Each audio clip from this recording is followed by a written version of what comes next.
Ito yung tulay ng Rosales, Pangasinan.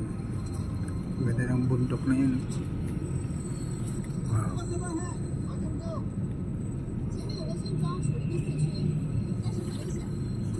Dito sa tulay, traffic. Delikado.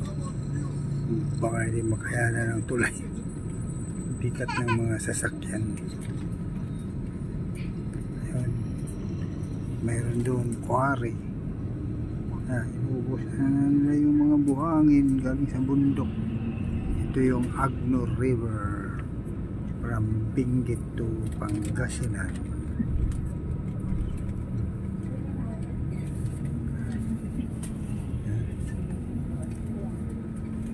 Tulay ito in between Villasis, Pangasinan and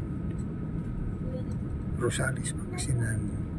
At ito yung tinatawag na Barangay Carmen, kaya tawag Carmen Rosales, Pangasinan.